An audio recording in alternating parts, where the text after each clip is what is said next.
que si bien es cierto, es un tema que lastimosamente ha estado un poco olvidado en nuestra carrera en fisioterapia.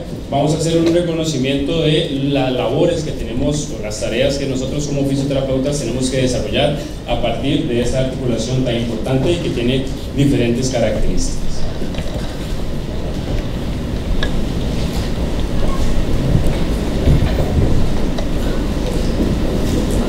Bien, estos van a ser los 4 puntos que vamos a tocar durante la charla, que creo que el ATM o la verdad fisioterapéutico del ATM es un tema muy grande, muy vasto, que podríamos aquí alargarnos bastantes horas hablando de todos los componentes o todos los sistemas que tenemos que tomar en consideración, pero vamos a tomar 4 puntos importantes. Número 1, vamos a hablar lo que es actualmente lo que se conoce como trastorno temporomandibular, que para agilizar un poco nuestro tiempo, cuando hable de trastorno temporomandibular, lo hablaré como TTM, ¿sí? Segundo punto, hablaremos también de las relaciones en cuanto a las disfunciones articulares y su relación o su interdependencia en cuanto a la actividad muscular referida a los músculos, valga la redundancia, asociados a la articulación temporomandibular. Haremos un recuento muy rápido, porque también nos llevaría bastante tiempo, acerca del diagnóstico fisioterapéutico de los trastornos estomatognáticos que tienen que ver con ese sistema, y también relacionados con el concepto de TTM, y hablaremos también un poco de las técnicas musculares articulatorias, que es lo que nos compete a nosotros directamente trabajar con nuestros pacientes. Bien, a través de la historia ha existido muchísimos conceptos muy diferentes y muy variados acerca de los problemas cráneo-mandibulares en general, que si bien es cierto, atañen muchísimo a varios profesionales de la salud, incluidos fisioterapeutas, odontólogos, médicos. Ha existido mucho interés acerca de los principales problemas, síntomas y signos clínicos que están relacionados con esta articulación. Entonces, es a partir del año 1934 que empiezan varios, sobre todo odontólogos, a estudiar cuál es la relación de los síntomas que presenta la persona a nivel craneal en general, acerca de cuál es la sintomatología específica que tenemos que tomar en cuenta para estos problemas. Y empiezan a ver que hay diferentes alteraciones patológicas, que siempre el punto concreto, el punto general en el cual convergen todos los síntomas es esta articulación, que es la articulación temporomandibular. Bien.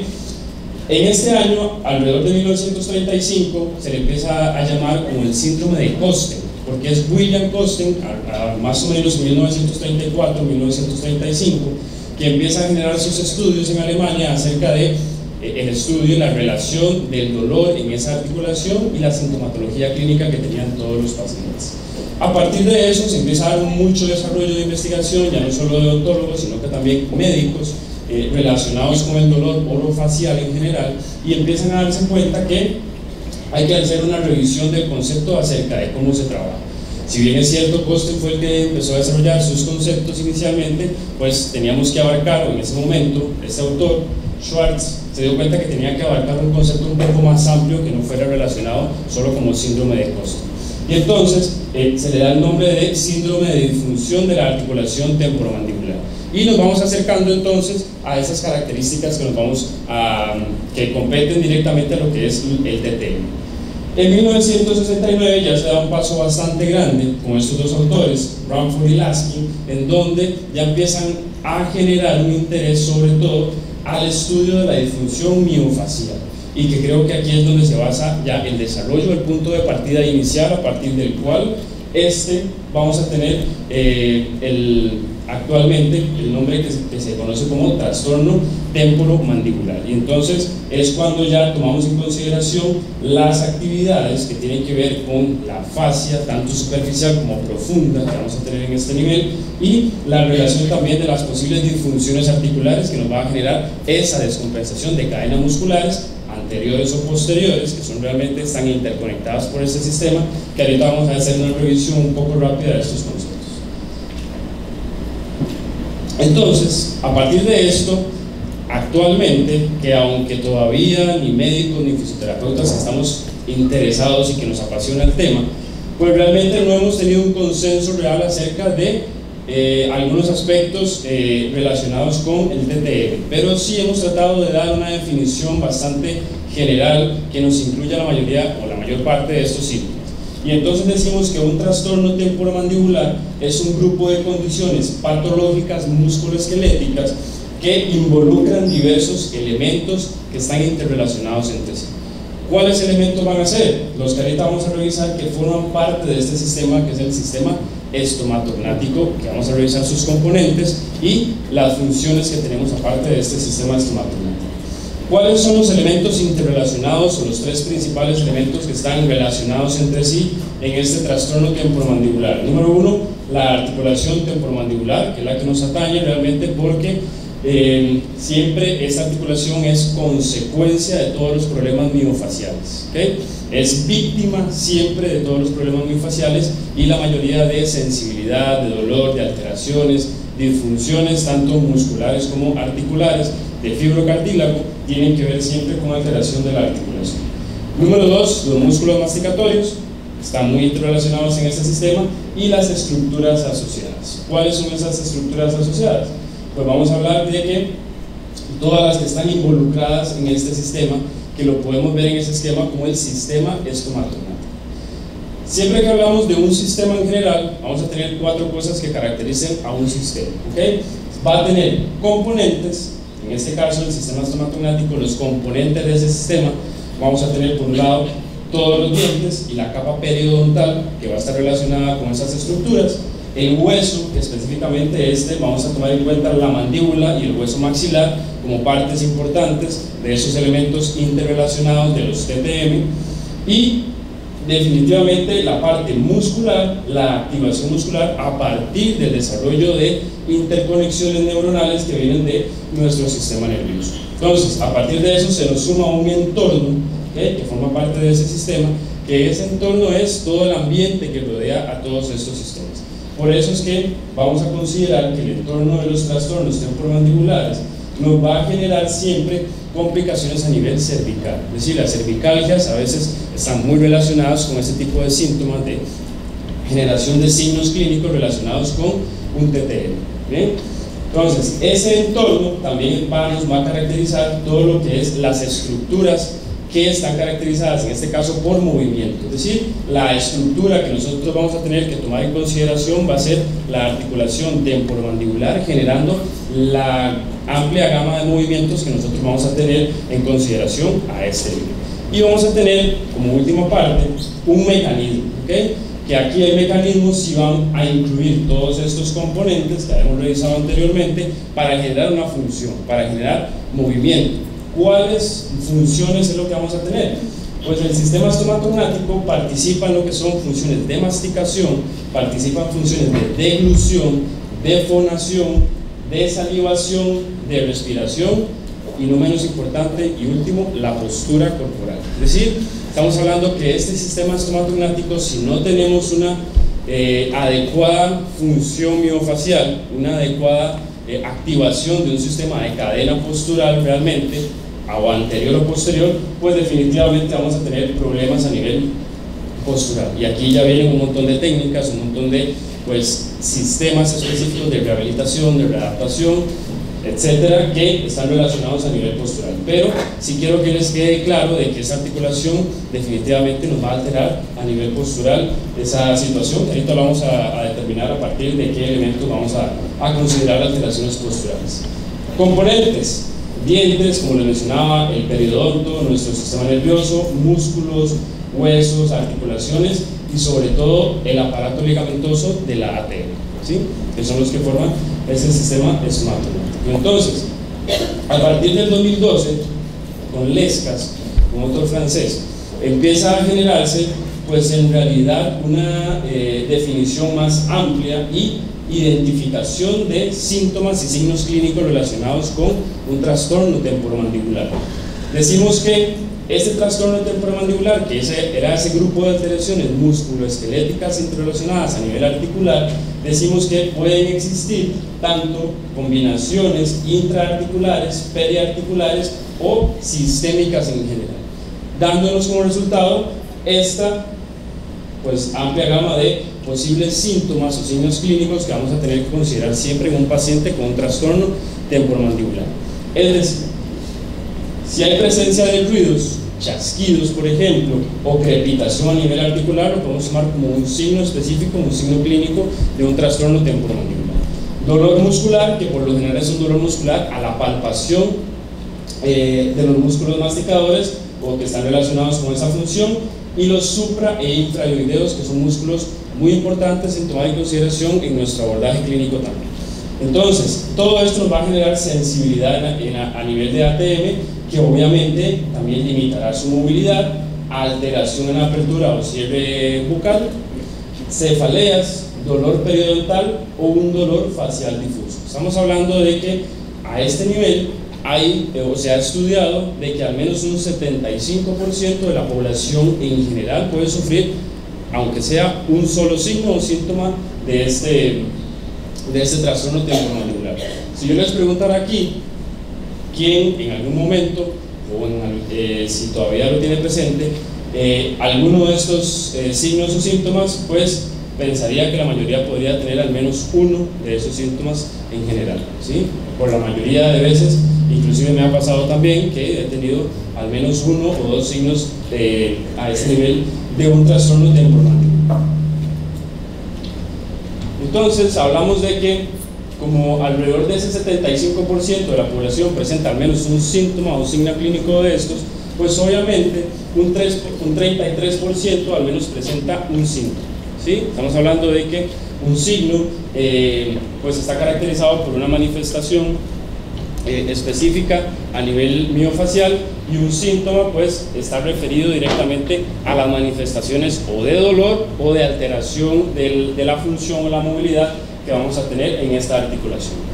Algunos estudios que se han realizado han determinado que la prevalencia de este trastorno temporomandibular anda muy cercano, una proporción a 10:1 entre entre mujeres y hombres respectivamente. Es decir, las mujeres tienen más factores perpetuantes, más factores de riesgos para generar un posible TTM o trastorno de esta articulación, ¿sí? Entonces, este autor, Corsini, italiano, en 2009 es el que se interesa un poco más por los estudios de prevalencia y posible incidencia que vamos a tener en relación a lo que es el trastorno temporomandibular. Siempre ha existido, y esto siempre se ha generado a partir de los primeros estudios, una correlación estadísticamente significativa entre lo que es la severidad de los síntomas que están presentes y la edad de las mujeres. Como tenemos más casos de mujeres en comparación con hombres, la severidad siempre está relacionada con la edad de las mujeres. Queremos decir que entre más jóvenes las mujeres, entre menos edad tengan, menos años acumulen, mayor severidad vamos a encontrar de los síntomas. Es decir, los síntomas que estábamos revisando anteriormente, por lo general se hacen más fuertes. Si ya ponemos una escala análoga al dolor, ¿sí? Generalmente son más fuertes, las mujeres refieren mucho más dolor específico entre más jóvenes, ¿sí? Y se ha notado que los síntomas disminuyen con aumento de la edad en ambos sexos. Estamos hablando de síntomas dolorosos, porque por lo general se han asociado a que los casos en los que se presentan o se siguen presentando en población adulta mayor es por alteraciones o de artritis reumatoide o por ya cambios degenerativos normales a nivel articular, por degeneración del fibrocartílago de la articulación, ¿sí? Eso se empezó ya a estudiar a partir del 2010, y Soto, que hace una revisión en el 2013 también acerca de esta posible inferencia dolorosa de la sintomatología clínica de esta entidad. Sin embargo, aunque se han hecho los esfuerzos específicos por generar una explicación más específica acerca de cuáles son los mecanismos de generación de esta consideración patológica, pues en realidad se ha descubierto que la etiopatología de esta entidad pues es desconocida. Todavía no se le han dado específicamente una explicación fisiológica normal o sistémica que nos diga que realmente los trastornos temporomandibulares están causados por un conjunto de factores específicos que nos hagan creer o que nos orienten directamente cuál es el abordaje adecuado que debamos llevar. Sin embargo, sí se ha generado un consenso científico en cuanto a esa distribución de síntomas, de que es un trastorno completamente multifactorial, es decir, hay varios síntomas que van a generar muchísimas complicaciones con factores predisponentes que van a aumentar el riesgo de lesión en esta articulación.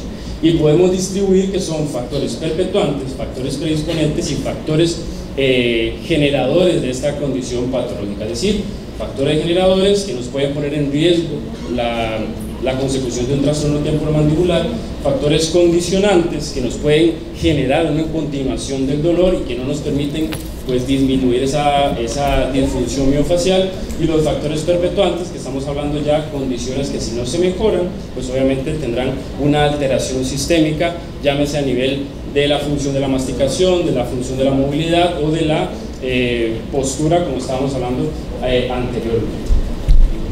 Se ha visto que los trastornos temporomandibulares están relacionados con la tolerancia fisiológica y funcional de cada persona que lo padece, es decir, va a depender muchísimo la severidad, que aunque ya hemos visto la función de la severidad en las mujeres, pues en cierta parte va a cambiar o va a variar específicamente dependiendo de la variabilidad en la aparición y la localización de los síntomas. Se ha visto que la relaxina en las mujeres pues ha condicionado, así como se ha visto, pues han ido estudiando y generado conocimientos acerca de la influencia de esta hormona a nivel de la mujer, en la generación de posibles inclusive lesiones de rodilla, predisposición biomecánica a la generación de lesiones de ligamento cruzado anterior, por ejemplo. Se ha visto también que en la ATM la relaxina juega un papel importante en el hecho de que condiciona una alteración de la matriz celular fibrocartilaginosa a nivel de la articulación temporomandibular. Y como se pierde la matriz, se degenera la matriz del fibrocartílago, pues obviamente predispone a un proceso de osteoartritis u osteoartrosis ya definitivo, que nos puede condicionar la aparición de estos síntomas específicos a nivel de la articulación de ATM. Entonces, si nosotros estudiamos cuáles son los posibles pues, condiciones, factores de riesgo que pueden condicionar un TTM, hablamos de factores oclusales y una dimensión vertical a partir de las piezas dentales que nos puedan determinar la aparición individual de una alteración temporomandibular, alteraciones psicológicas o del sueño, que en definitiva, como estamos tomando como parte un ente multifactorial, el enfoque biopsicosocial, en la posible somatización de problemas del sueño o de problemas psicológicos, en definitivo, pues suma a la aparición de un trastorno temporomandibular. Alteraciones del crecimiento y tumoraciones, que estamos hablando completamente de dismorfismos anatómicos que nos van a, pues definitivamente, condicionar la aparición de un problema biomecánico. Factores metabólicos, hormonales, biomecánicos, que en definitiva determinan muchísimo este nivel. Factores genéticos, anatómicos y funcionales, y me quedo con este importante, que son factores posturales, que ahorita lo vamos a considerar.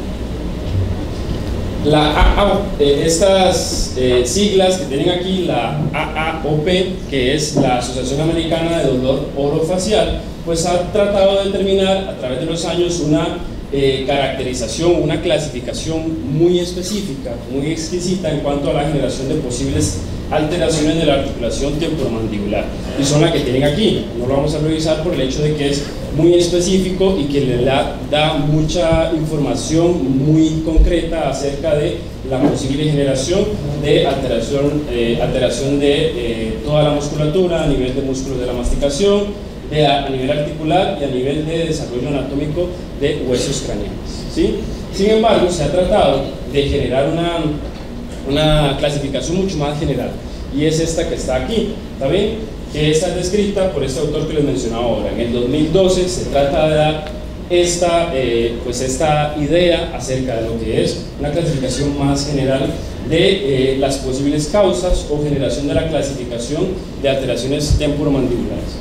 Y me gustaría quedarme en esta zona de acá, que es realmente la influencia importante que tenemos nosotros los fisioterapeutas acerca de trastornos de esta articulación, que va a ser la alteración de los músculos masticadores, es decir, la presencia de rigidez muscular, de irritación muscular local, pasando hasta por espasmos y dolor miofacial, es lo que nos compromete a nosotros a tratar esta entidad, es decir, la posible generación o un factor de riesgo, inclusive un factor perpetuante de los TTM, en definitiva son los trastornos a nivel muscular, mialgias locales, alteraciones miofaciales, trastornos de movilidad, puntos gatillo miofaciales, etc.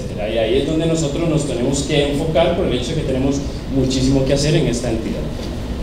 ¿Sí? Entonces, pasamos al segundo punto, que son disfunciones articulares y la actividad muscular. En definitiva, pues, como les había comentado, hay signos de disfunción que están muy relacionados con el dolor a nivel de la articulación temporomandibular y que por lo general se ha visto que están muy relacionados por dolor referido a partir de puntos gatillo miofaciales. Es decir, tenemos información de que hay puntos gatillo referidos específicamente en 3 músculos que nos van a generar, tal vez 4 músculos que nos van a generar dolor a nivel articular, que son músculo pterigoideo externo, pterigoideo interno, macetero, que van a ser los 3 principales músculos que vamos a tener que considerar en nuestras actividades clínicas normales, y yo incluiría un cuarto músculo que sería el temporal, que en definitiva los 3 haces del temporal, las fibras longitudinales, anteriores, medias y posteriores, tienen muchísimo que ver con la generación de dolor a nivel articular.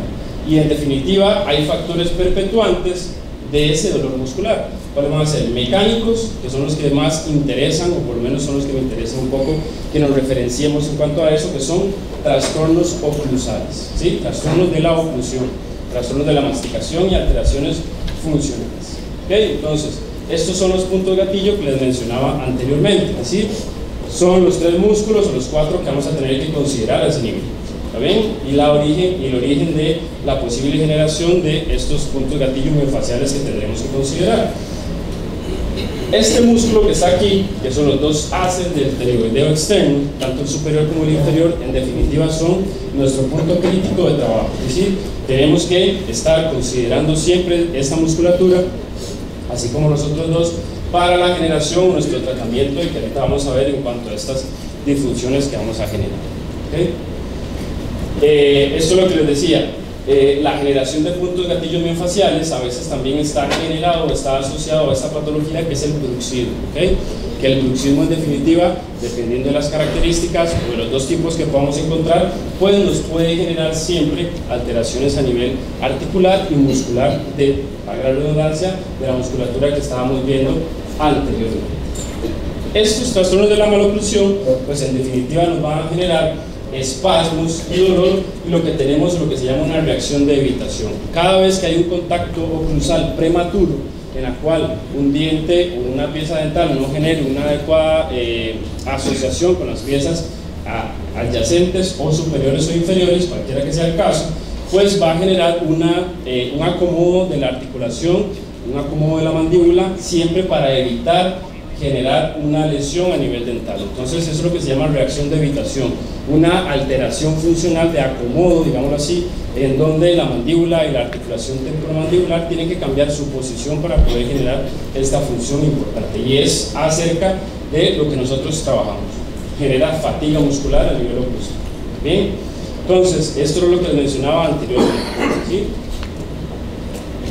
Lo que les decía, la relación entre lo que es el equilibrio del ATM adecuado y el equilibrio a nivel cervical, ¿sí? Hay músculos sinergistas que nos van a estar generando pues cadenas musculares asociadas, anteriores o posteriores, que definitivamente involucran a los músculos cervicales que forman parte de este sistema y que tenemos que considerar. Me interesaría también hablarles de las posibles generaciones de o las disfunciones a este nivel de lo que es las alteraciones oclusales, que esto es una clasificación de Angle, un autor inglés, en donde genera posibles estudios en donde hay disfunciones hacia una retrognatia o una prognatia, en donde va a determinar la alteración o la compensación a nivel cervical. Siempre que tengamos una persona o un paciente con una retrognatia, con una movilización mandibular posterior a nivel cervical, sobre todo el complejo cervical superior, se va a tener que adaptar con una rotación o una flexión específicamente para generar un adelantamiento de cabeza. Y al contrario, una clase 3, en donde hay una prognatia, sí, aquí era retrognatia, perdón, Prognatia, en donde se va a generar a nivel adaptativo cervical una posteriorización de cabeza, es decir, una retracción de cabeza que definitivamente está relacionada con alteraciones posturales evidentes en las personas, ¿sí? En cuanto al diagnóstico de los trastornos estomatognáticos, pues nos tenemos que basar específicamente en toda la cadena muscular, ya sea anterior o posterior. Es decir, estos trastornos de la articulación temporomandibular a veces están generados a nivel del captor podal, es decir, la generación posible de problemas en cuanto a generación de problemas a nivel temporomandibular están relacionados con factores perpetuantes a nivel podal, es decir, a nivel de la articulación, generando pues elevación de lo que son cadenas musculares posteriores o anteriores y que nos van a tener que determinar mucha problemática o mucho problema a ese nivel.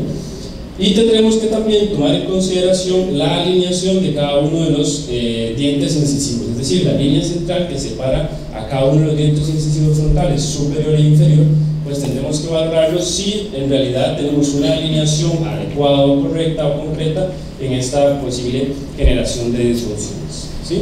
De forma general. Y esto es una técnica de observación solamente, ¿sí? Entonces que tenemos que tomar en consideración.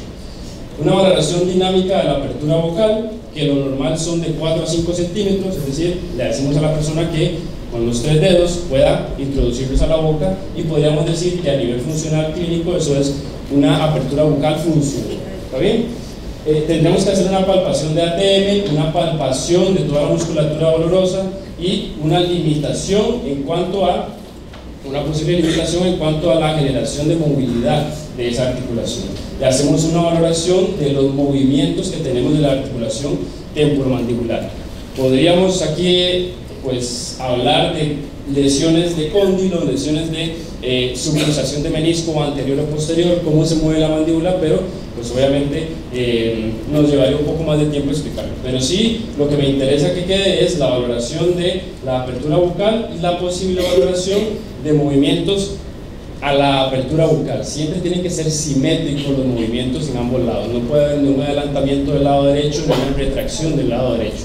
Valoramos la simetría del movimiento a nivel articular en este ámbito. Y pues específicamente la palpación muscular va orientada al objetivo de buscar sensibilidad, nódulos, bandas tensas musculares que nos puedan dar un indicio de la presencia de puntos gatillo miofaciales. Y nos orientamos a la palpación de los principales 4 músculos que les comentaba ahora, además de posteriormente hacer un involucramiento de músculos supra e infravigilados. ¿Sí?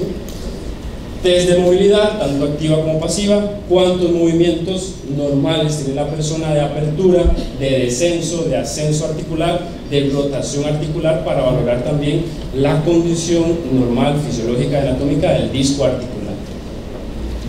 Y la presencia de puntos gatillo miofaciales, que ahí podremos tratar diferentes técnicas para poderlos manejar. ¿Sí? Entonces, ¿cuáles son las técnicas musculares articulatorias que nosotros generamos? Y aquí hacemos un repaso muy general y muy rápido por el hecho de que son técnicas que trabajamos en terapia manual. Músculo macetero, temporal, aquí incluimos el digástrico y el ECOM, el esternocleido occipito-mastoideo, que son generaciones que forman parte del entorno cervical de esta entidad y por lo tanto tendremos que manejar ese nivel de stretching muscular. ¿Sí? Esta técnica de stretching muscular se relaciona con pases neuromusculares a este nivel en toda la musculatura que tengamos, en la que tengamos presencia, en la que tengamos que generar disposiciones en cuanto a la generación de una inhibición del tono postural o del tono muscular a ese nivel. Relajación miofascial son técnicas muy articulatorias, muy suaves, muy desestresantes, por así decirlo, en la que la persona pues en realidad genera una condición, o le generamos a la persona una condición de relajación y de modulación del tono completamente de musculatura relacionada a nivel masticatoria y de musculatura supra e infraviidea, involucrando siempre la región cervical como parte importante de estas condiciones. ¿Cuáles músculos? Lo que les decía, podríamos involucrar también la musculatura profunda de cuello, que en definitiva son músculos estabilizadores de todas estas condiciones y que podríamos generar esa condición. La relajación posisométrica, sobre todo para el músculo pterigoideo externo, que es muy importante valorar esa condición, ¿sí? Para generar una apertura y un movimiento de la articulación normal que nos permitirá manejar clínicamente mejor estas condiciones, ¿sí?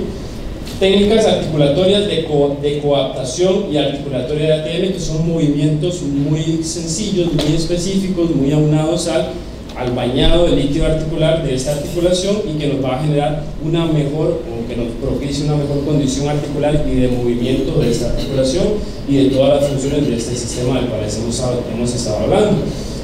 Y esto se los dejo aquí por el hecho de que se ha estudiado que sumado a los factores de rehabilitación que usamos nosotros los fisioterapeutas dentro de nuestros casos clínicos, es importante siempre prescribirle ejercicio terapéutico al paciente, no solo dentro de nuestra sesión de terapia normal, sino también como parte importante de su quehacer de labores en casa, es decir, tarea para la persona.